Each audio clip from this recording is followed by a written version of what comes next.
Bonjour à tous et bienvenue sur la chaîne de Technologie de France. Youssef Menjour, architecte LabVIEW, et dans cette vidéo, je vais vous apprendre à utiliser les tableaux, les clusters, et on va introduire la nouvelle notion de sous-VI qui va nous permettre justement de réaliser des sous-programmes.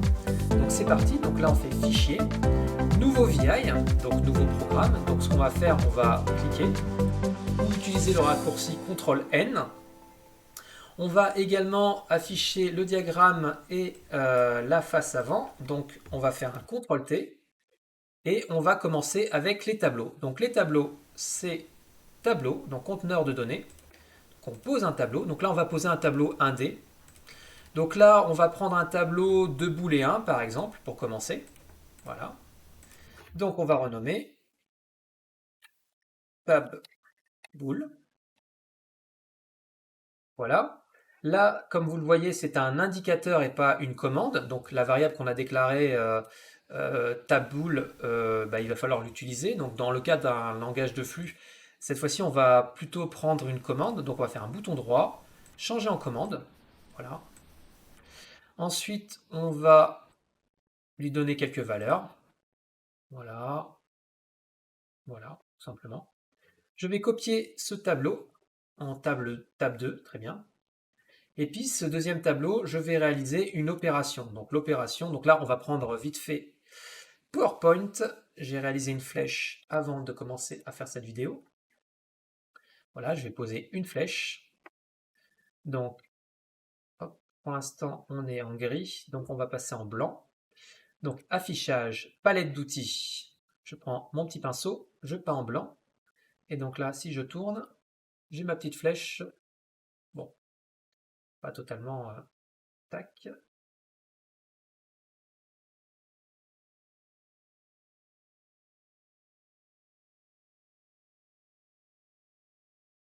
Voilà, là elle est transparente.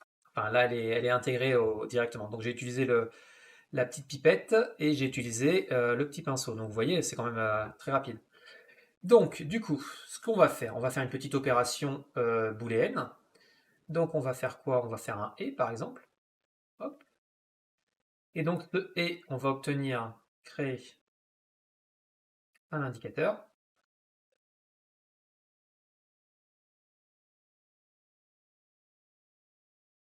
Donc on va le renommer. Je vais le renommer ici, ça ira plus vite. Tabbool et tabbool 2. Voilà. Donc, alors on veut ajuster au texte, voilà. On va centrer tout le monde. Je vais faire, alors là ça devrait être vrai, vrai, faux, vrai, faux, vrai. Donc là on va faire des petites modifications. Voilà, donc on a bien vrai, vrai et faux, bah, ça donne faux. Vrai et vrai, ça donne vrai. Faux et vrai, ça donne faux. Vrai, vrai, ça donne vrai. Et faux, faux, faux. Et vrai, vrai, vrai. Bon, très bien. Donc il a fait les opérations qu'on lui a demandé. On peut refaire exactement la même chose avec le ou. Donc là, dans ce cas-là, on resélectionne. Hop, là j'ai volé la flèche. Voilà, et on va remplacer, donc faites un bouton droit, remplacer, et là vous pouvez directement remplacer l'opérateur. Donc là on peut mettre un opérateur ou, et là en théorie on devrait avoir du vrai partout, sauf à l'avant-dernière.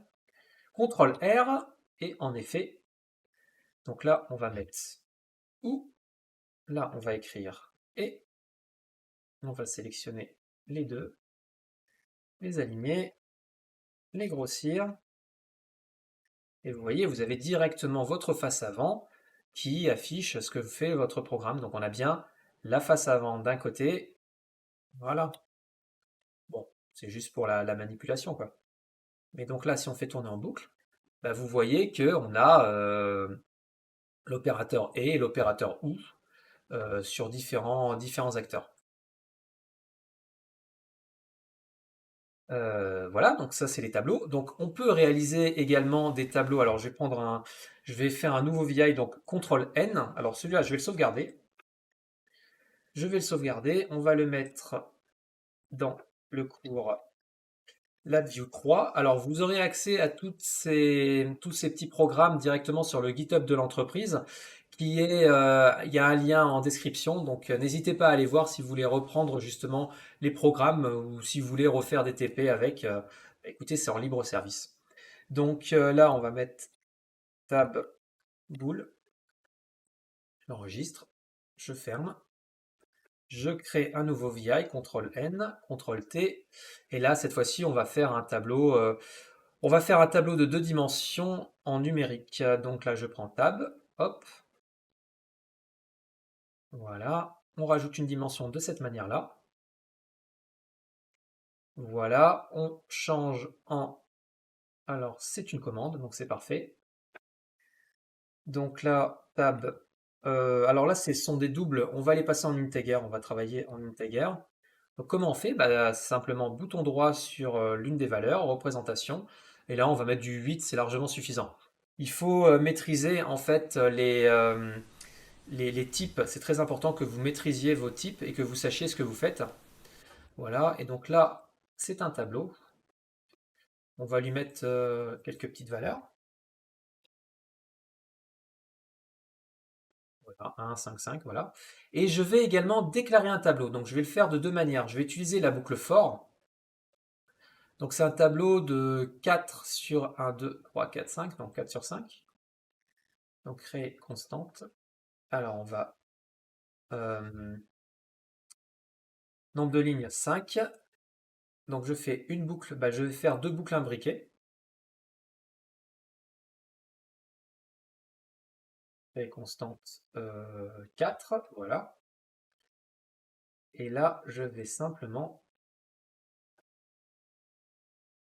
m'amuser à remplir ce tableau. Donc comment je fais? Bah, je fais simplement une opération avec les itérateurs.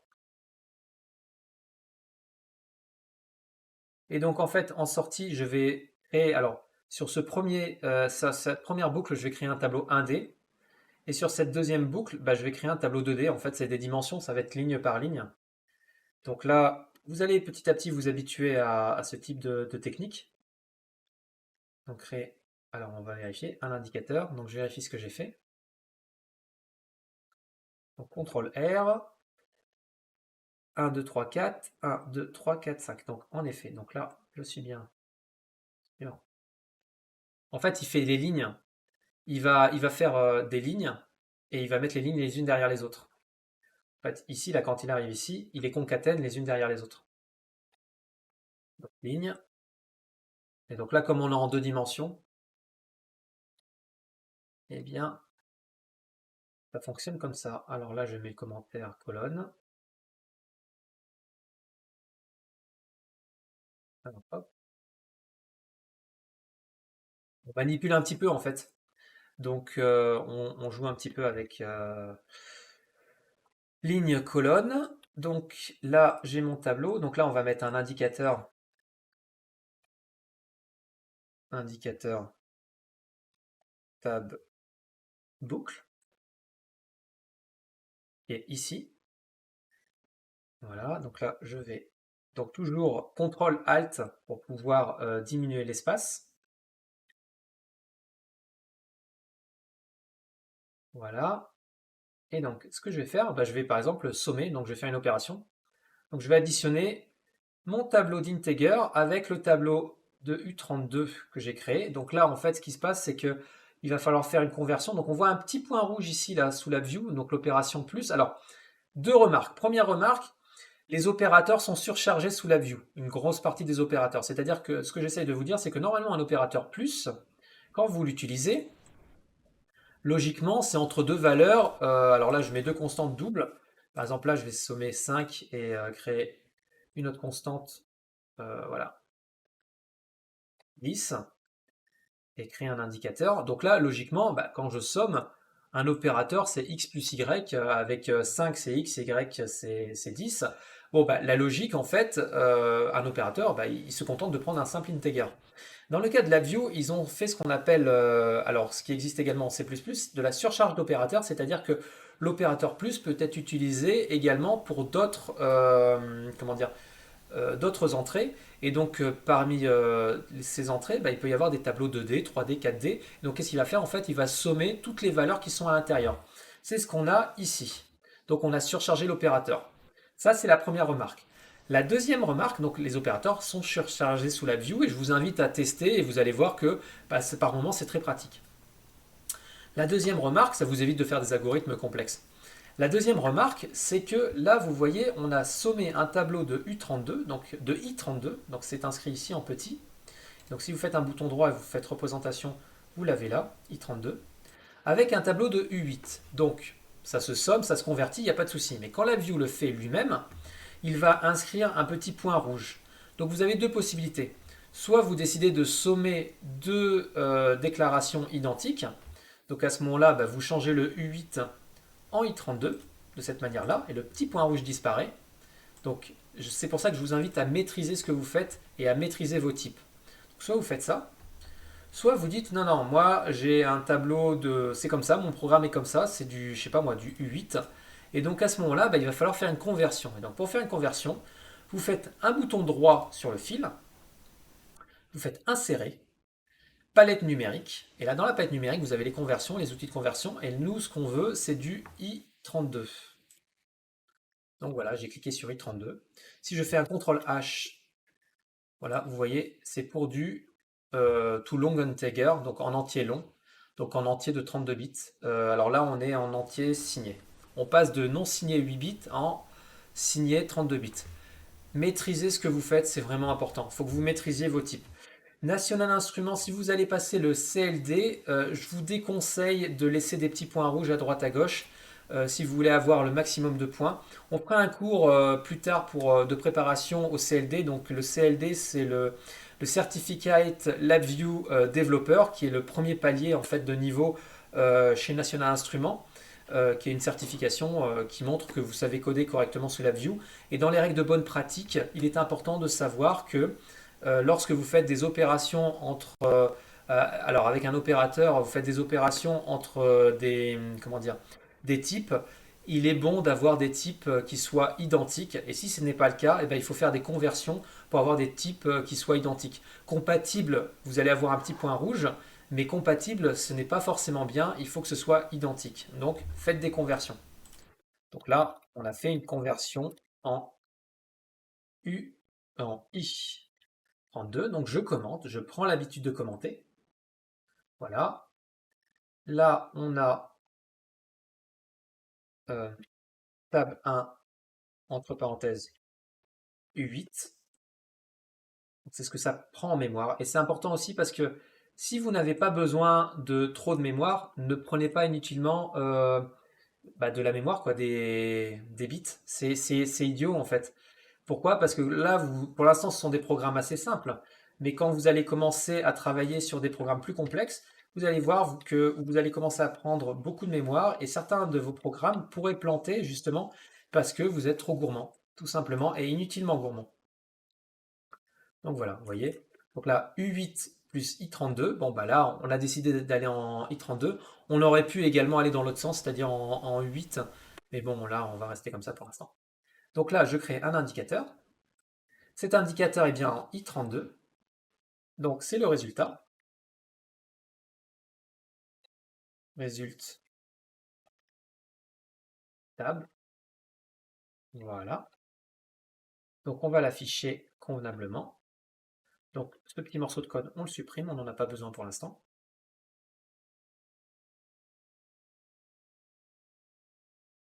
Voilà. Donc là, en plein écran. Et donc là, si je fais CTRL R, bah, j'ai fait simplement la somme, quoi. Alors attendez, j'affiche pas tout. Voilà. Donc là, on va le faire tourner en boucle. Et donc là, bah, si je clique, on voit bien la somme, ça évolue en fait, tout simplement. Donc là, je suis en U8, donc j'ai pas de valeur négative. Et là, en fait, ce n'est pas une commande, elle a été générée directement via la boucle, ce tableau-là, donc je ne peux pas agir dessus. Mais c'est pour vous montrer que bah, je peux d'un côté être un opérateur et donc à ce moment-là avoir, en tant qu'opérateur humain, avoir mon IHM, donc mon interface homme-humain, homme-machine, euh, humaine-machine, ouais, c'est ça, interface homme-machine. Donc je peux agir, et puis de l'autre côté, bah, c'est un programme, c'est un petit algorithme qui tourne en fait, tout simplement. Donc là, j'appuie sur Stop. Donc là, vous voyez, on a manipulé le tableau. Une dernière chose, vous pouvez déclarer vous-même votre tableau. Donc là, vous allez directement dans Tableau. Là, vous faites Initialiser. Et donc, on va faire une somme. Alors, on va initialiser. Donc là, on peut ajouter les dimensions. Là, vous dites quel élément vous voulez ajouter. Donc, on va initialiser, on va mettre des éléments tous égaux à 20. On va mettre ça en I32. C'est un tableau de I32. Voilà. Donc la taille, c'est les lignes et les colonnes, si je ne me trompe pas. Donc d'abord les lignes, d'abord les colonnes, donc c'est 4 et 5. Donc créer constante, donc c'est 4 et 5, créer constante 5. Je crée un petit indicateur. Là, tableau initialisé. On va regarder directement face avant. CTRL R. Donc 4 lignes, 5 colonnes. Donc je me suis planté, je suis à l'envers. Donc on va dans l'autre sens. 5, 4. Voilà. Donc là, CTRL E. J'appuie sur lecture et là on voit bien 1, 2, 3, 4, 1, 2, 3, 4, 5. Donc je suis euh, aux mêmes dimensions en fait, aux mêmes tailles que les autres tableaux. Et donc ce que je vais faire, bah, je vais simplement sommer. Donc je vais rajouter 20. Donc on va rajouter 20. Donc ce qu'on va faire, hop, on va faire comme ça. Ça c'est le résultat.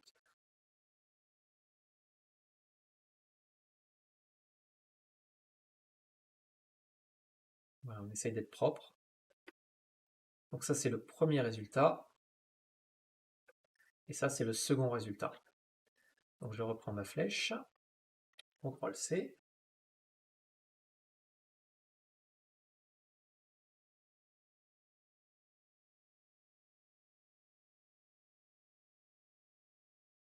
Voilà, donc premier résultat, deuxième résultat, CTRL R. Ah, je ne l'ai pas câblé. Donc du coup, on va faire une somme, donc on va ajouter l'opérateur plus. Alors vous avez le choix. Soit vous refaites une... non, non, bah, il faut faire une somme. Non, non, non, non. J'allais utiliser un seul opérateur, donc là on fait plus. Donc on somme. Donc par la suite, de cette manière-là. Il faut que le code soit lisible, c'est très important. Il faut que le code soit maintenable. Et pour qu'il soit maintenable, il doit être modulaire et lisible. Très facilement lisible. Donc, je vous invite à réaliser le code de cette manière-là. Voilà. Hop, CTRL R. Et donc là, on voit bien que on a fait la première somme. Donc ça, c'est les deux premiers tableaux. Puis ensuite, on a rajouté 20, 20, 20, 20 partout. On a mis ici. Voilà trois méthodes d'initialisation d'un tableau. Donc pour déclarer un tableau, soit on le fait de cette manière-là, soit on utilise la méthode classique qui est liée comment dire, aux bibliothèques LabVIEW, soit on utilise directement une commande. Donc la bibliothèque est ici, donc là vous avez tous les éléments pour pouvoir faire des opérations, donc vous pouvez faire des rotations, vous pouvez diviser un tableau, vous pouvez le classer, donc là vous pouvez faire beaucoup, beaucoup, beaucoup de choses. Donc là je sauvegarde également ce tableau, donc tableau numérique, hop. Et on va passer à la suite qui est les structures, les clusters. Donc là, Alt F4, voilà, je recommence, CTRL N, CTRL T. Et donc là, on va faire les structures. Donc là, on va faire un petit exercice tout simple pour comprendre comment ça se passe. On va faire une fiche d'identité. Donc dans une fiche d'identité, il y a le nom, le prénom, l'âge, et puis on va voir si vous avez un permis de conduire ou pas. Donc on va utiliser deux chaînes de caractères, nom, prénom, l'âge, un numérique, et est-ce que vous avez le permis de conduire ou pas, un booléen, tout simplement. Donc on commence. Donc là, je vais poser un numérique, ça c'est pour l'âge. OK. Ensuite, j'ai deux chaînes de caractères, donc le nom, là, le prénom,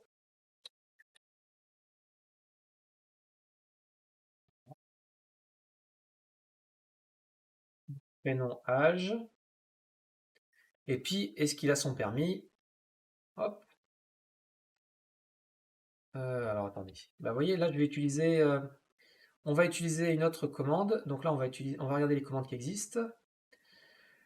Je crois que c'est dans le moderne. On a un booléen qui peut être intéressant pour faire ça. Comme ça permet aussi de changer un petit peu vous montrer qu'on a des choses.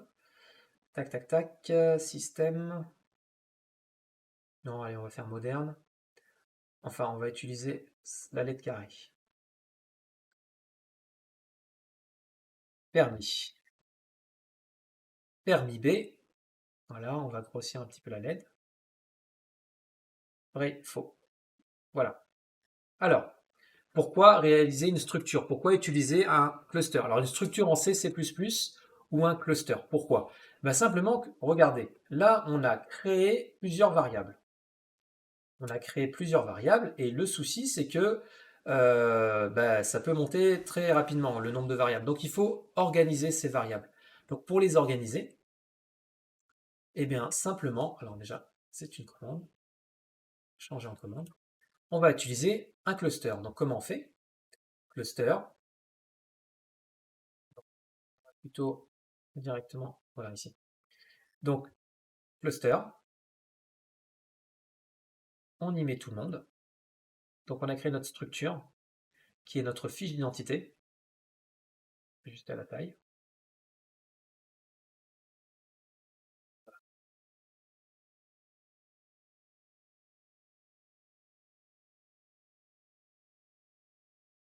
Voilà, donc c'est notre fiche d'identité. Alors, pour pouvoir lire cette fiche d'identité, alors l'opérateur va écrire ce qu'il veut. Il va écrire Maxime Dupont, qui a 23 ans et qui a son permis. Félicitations Maxime. Et donc Maxime, alors je vais sauvegarder ça. Donc dans la view 3, cluster ID. Donc Maxime qui a justement son permis B. Et donc, comment on fait pour lire justement? Eh bien, on va dans cluster. Donc on peut faire désassembler. Hop. Et là, vous avez les différents éléments en lecture. Bon, deux remarques par rapport à cette manière de faire. Première remarque, c'est pas la bonne. N'utilisez pas ce que je viens de faire là et je vais vous expliquer pourquoi par la suite. Parce qu'on peut simplement utiliser, on peut désassembler par nom directement. Et ça a un gros avantage, c'est que on sélectionne qui on veut. Et donc, dans la lisibilité du code, c'est beaucoup plus pratique d'utiliser cette manière de faire. La deuxième chose, la deuxième remarque que je veux vous faire par rapport à là, vous avez un ordre qui est défini et qui est immuable. C'est la view qui l'a décidé. Cet ordre-là, en fait, c'est l'ordre en fait dans lequel vous avez mis les éléments dans la structure. Vous pouvez changer cet ordre. Comment vous allez faire?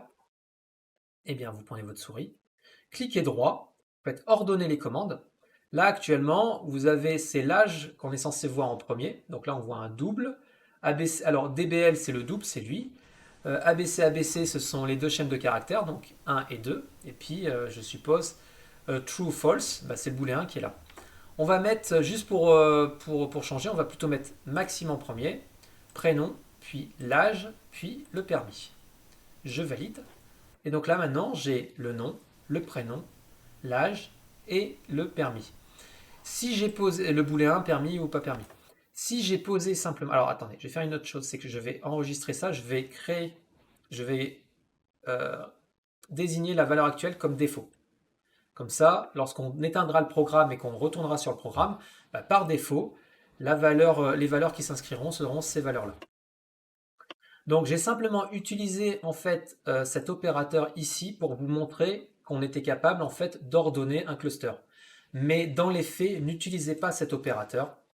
Utilisez plutôt cet opérateur qui est justement l'opérateur de désassemblage par nom, parce que cet opérateur est vraiment pratique. Il est lisible et donc quand l'objectif c'est de faire du code lisible. Si vous travaillez pour des clients industriels ou dans votre boîte chez qui vous allez bosser, faites du code lisible. C'est toujours agréable de lire du code lisible. Pour débugger, c'est plus facile. Ça rend le code, c'est plus facile aussi également à rendre modulaire. Et puis un client qui comprend le code que vous lui avez fourni est un client satisfait. En gros, ne codez pas des bouses, s'il vous plaît. Il n'y a pas beaucoup d'architectes en France, on doit être une cinquantaine. Donc voilà, devenez à votre tour architecte. Augmentez le cheptel. Donc on continue. Donc là, si je crée un indicateur, donc pour le nom, et je crée un indicateur pour le prénom.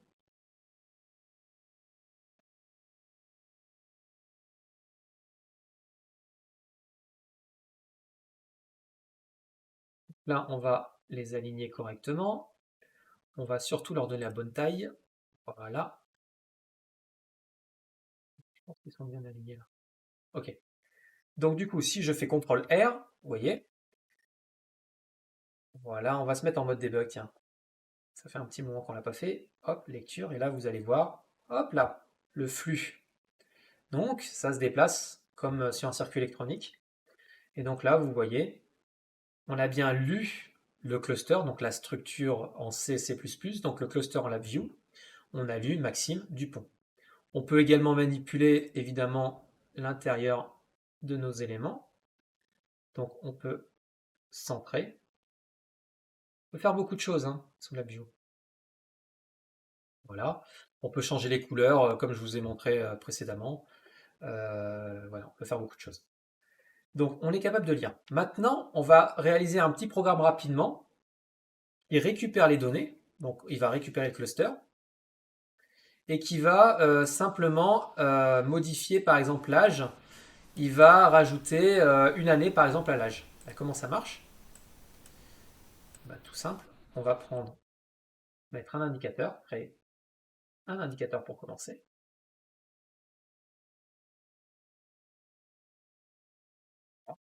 Et là, on va simplement insérer et faire un +1.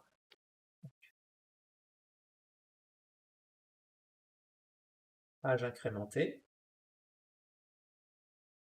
Je mets +1, un petit commentaire. C'est bien de mettre un petit commentaire, c'est toujours important. Commenter vos codes, c'est vraiment très important. Il y a beaucoup de points accessoirement pour les examens CLD et CLA pour les commentaires. Et ça, c'est des points, mais vraiment gratuits. Ça vous aidera à l'avoir parce que la CLA est loin d'être une épreuve facile. La CLD non plus, il ne faut pas la prendre à la légère. Et donc, il faut aller chercher des points là où c'est facile. Donc, du coup, on va également afficher notre fiche d'identité. Là, vous avez le cluster qui s'affiche.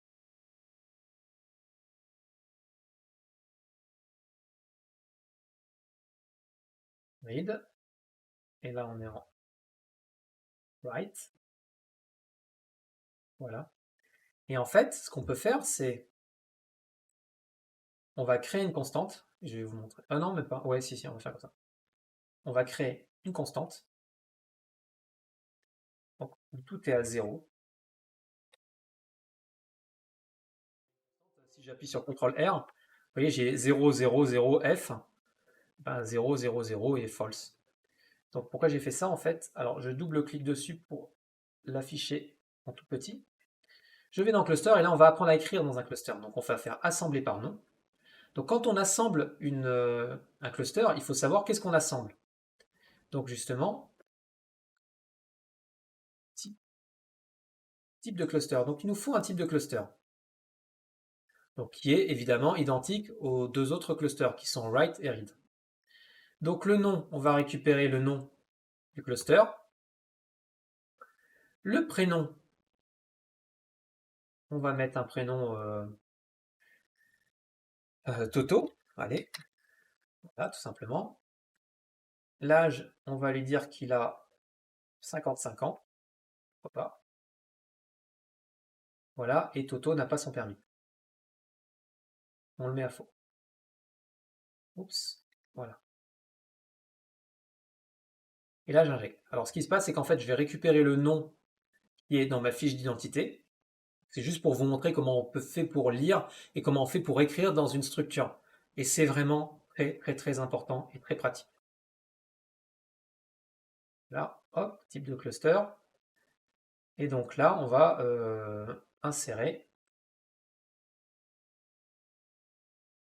Donc là, on est en write.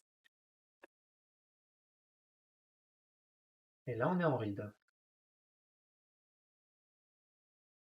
Évidemment, je vous rappelle que tous les codes sources sont mis à votre disposition pour que vous puissiez avoir des exemples d'utilisation simple. Donc là, CTRL R, hop. Donc Maxime Toto, 55 ans, il n'a pas le permis. Bon, finalement, je lui donne le permis, j'ai mis à vrai, hop. C'est de cette manière-là qu'on écrit dans un cluster. Donc on peut faire des structures, enfin des clusters qui organisent les données d'une certaine manière et qui vont ensuite être injectés dans des structures plus importantes qui ont besoin d'autres données et entre-temps, bah, vous allez processer et faire réaliser les process dont vous avez besoin. Et en fait, vous voyez que le code est très très lisible. C'est très facile à lire en fait. Alors maintenant, on va regarder comment faire un sous-VI, donc un programme, puisque là on commence à avoir justement, comment dire, on commence à avoir bah, du code en fait qui s'affiche. Et donc je vais copier ce que j'ai fait précédemment. Donc pour l'instant, on ne regarde pas la face avant, on va uniquement. Alors on va garder notre code. Et ce code-là, en fait, ce qu'on va faire, on va simplement réaliser une boîte qui prend en entrée notre fiche d'identité write et en sortie qui nous affiche la fiche d'identité read. La partie incrémentation, cette partie-là, on ne va pas l'utiliser. CTRL B. Hop. Voilà. Donc on va créer juste un petit programme qui se contente de transformer notre structure, notre cluster. Donc comment on fait? Bah, vous prenez le code que vous voulez zipper, que vous voulez sous-programmer, vous faites édition, créer un sous-VI.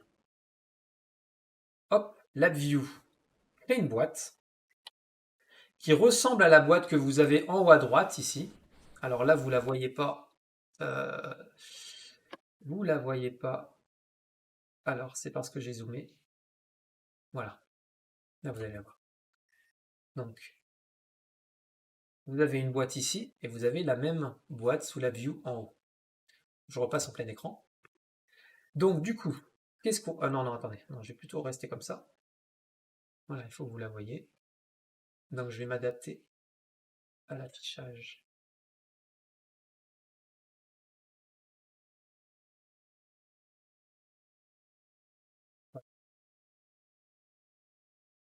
Voilà.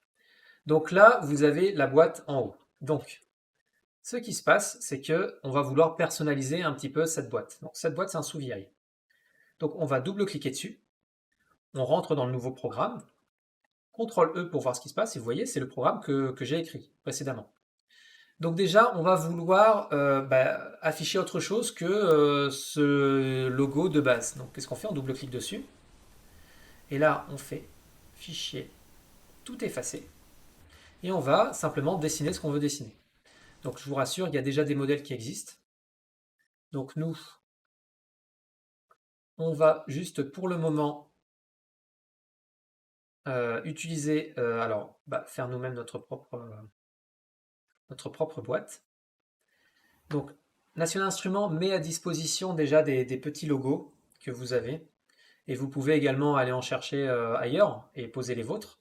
Vous avez beaucoup de petits logos ici, là, dans les symboles. Donc là, on va prendre un symbole qui fait style, on a transformé, on va mettre une roue par exemple. C'est pas le plus beau, on va plutôt mettre celle-là, vraiment moche. Voilà. Et là, si j'appuie sur OK, vous voyez, alors ici, là, ça a changé. Et vous le voyez ici qui a changé également. Donc on va sauvegarder. On va le sauvegarder en sous-VI. On va l'appeler sous-VI. Tab sous VI cluster. Voilà. Donc, il est sauvegardé. Et puis là, vous voyez, il y a sur la face avant, vous avez quelque chose de très intéressant. Vous avez justement des dessins. C'est en fait des petits points. Ça, c'est où on connecte en fait à l'extérieur. Donc je vais tout déconnecter. Donc en tout déconnectant, vous voyez ici, il n'y a plus de connexion, donc le fil est brisé. Je vais choisir un modèle. Donc là, je n'ai besoin que de deux, en fait, une entrée, une sortie. Donc je vais prendre simplement ce modèle-là. Je vais cliquer, voilà, directement, donc les assigner. Fermer, enregistrer mon programme. Ici, je vais mettre à jour. Donc là, il va sûrement me demander de mettre à jour. Voilà, rétablir le lien avec le sous-vieil. Hop. Et donc, ce qui se passe, c'est que la petite balayette.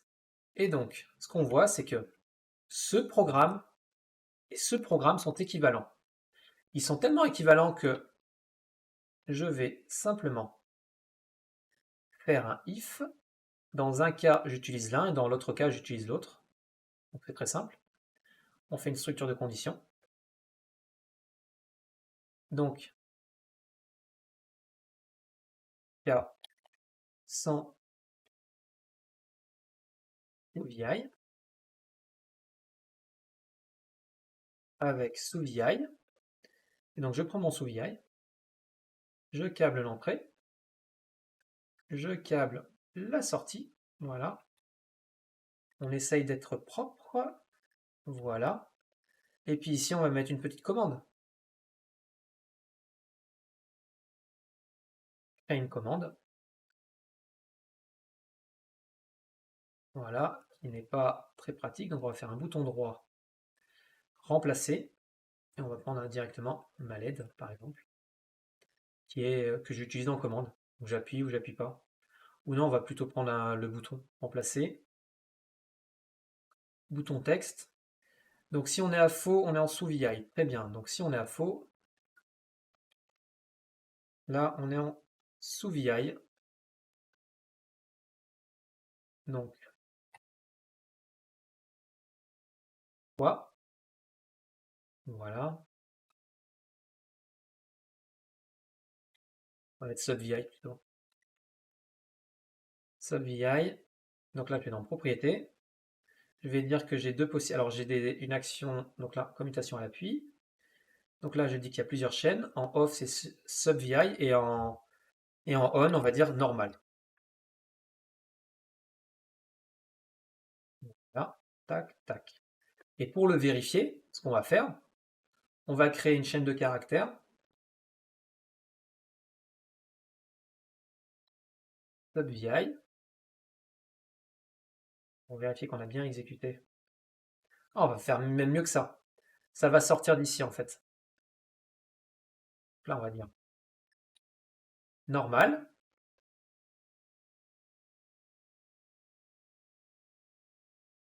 Et un indicateur. Donc chaîne.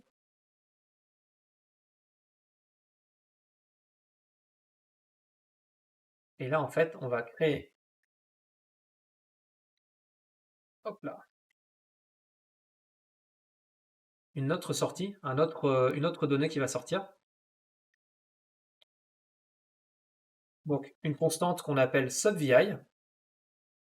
On va créer un indicateur, donc qui est sortie char.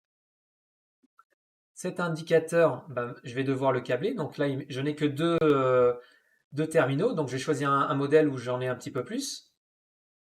Donc on va prendre ce modèle-là. Allez, on va déconnecter tous les terminaux. On va câbler celui-là et ce câbler ici. Je sauvegarde. Je rétablis la connexion. Je câble directement ici. Voilà. Bon là j'ai croisé mes fils. Et voilà, on a terminé. Donc, sur ma chaîne, je vais pouvoir lire, puis je vais exécuter en fait, tout simplement. Comment je fais cela? CTRL R, sous VI en effet, et si j'appuie, CTRL R, normal.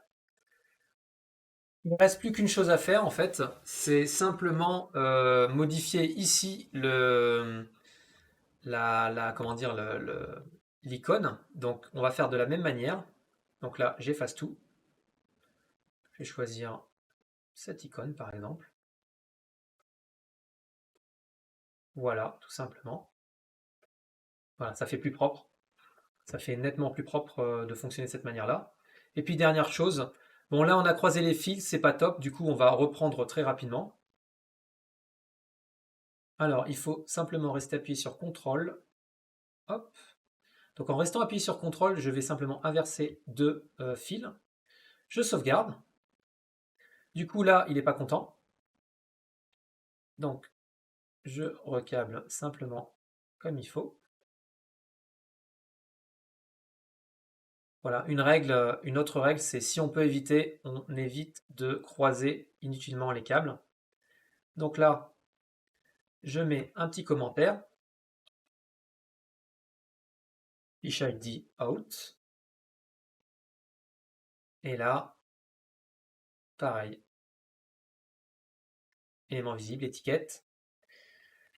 Statut out. Voilà.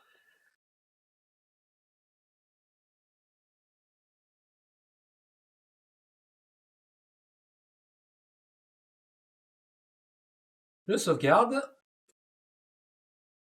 Et on a normalement terminé. Voilà. Donc voici notre programme terminé, tout simplement. Et donc on a appris à utiliser un cluster. C'est terminé pour cette vidéo. Merci à vous de nous avoir suivis sur la chaîne YouTube de Technologique France. N'hésitez pas à vous abonner et à continuer à suivre nos vidéos. Et je vous dis à très bientôt pour de nouvelles aventures. À bientôt!